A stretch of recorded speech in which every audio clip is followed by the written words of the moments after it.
Burada Hüseyin Gürsoy dostumuz var. Aşık Hüseyin'in yeğeni. Merhabalar. Aşık Hüseyin bizim şarkılarımızın çok değerli bir ozanıdır. Gerçekten ilmek ilmek, ipek dokur gibi sözleri okuyan bir ozandır. Onun bir deyişiyle başlayayım. Sevgili Hüseyin Gürsoy kardeşimize, ağabeyimize de hediye etmiş olayım sizlere.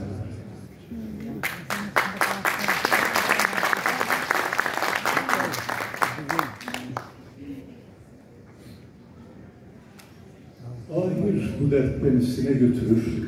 Biraz parlatabilir miyiz? Şu mikrofon biraz boğuk gibi geliyor ses bana ama üstadım. Ah. Ahir bu dert beni sine götürür. İyi olmaz. Yaram var. En üstüne. Buradaki hem tabii çoğunuz biliyorsunuz ilaç. Süre süre ilaç fayda etmiyormuş. Halimi görenler aklını yitirir. Gitti şadım. Geldi gam üstüne.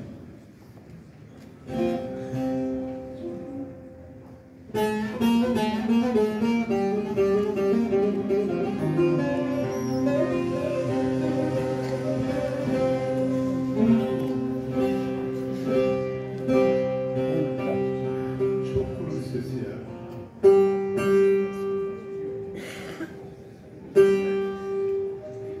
Biraz şöyle düşeceğiz.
Götürür.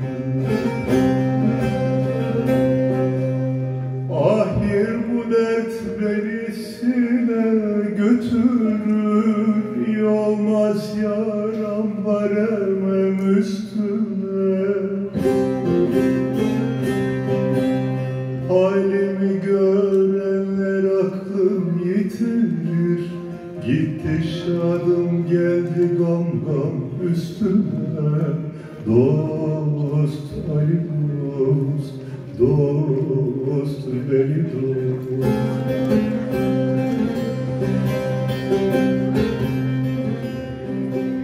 Bir güzele müptelayım özümde. Bir güzele müptelayım özümden. O da aciz kaldı bezli sözümden. İki elim gitmez oldu gözümden. Silmeden usandım nemden üstüne. Dost Ali dost, dost beni dost.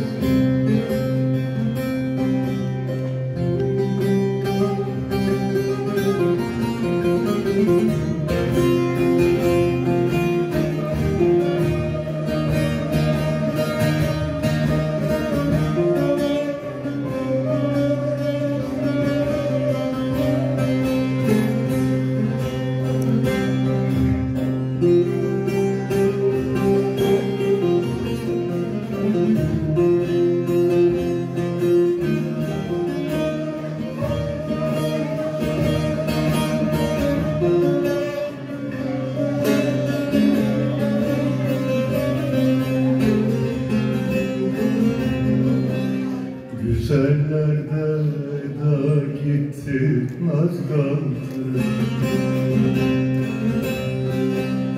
Güzellerden eda gitti, naz kaldı.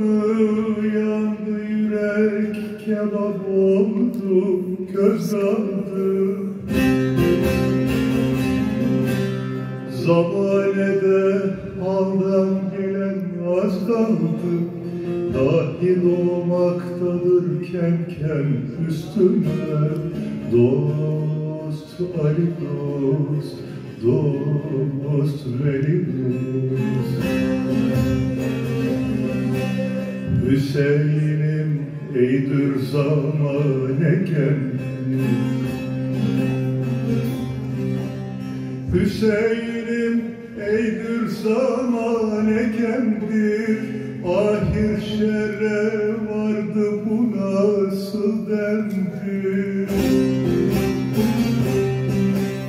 Bir günüm şad ise 5 günüm gamdır. Sürmedim dünyada demden üstüne. Dost Ali dost, dost Veli dost. Bir günüm şad ise 5 günüm gamdır. Görmedim dünyada demden üstüne. Dost Ali dost, dost Veli dost.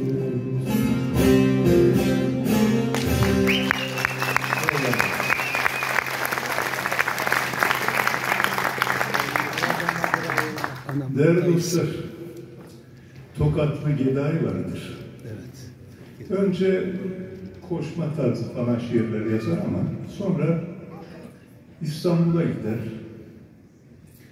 Divan şiirine merak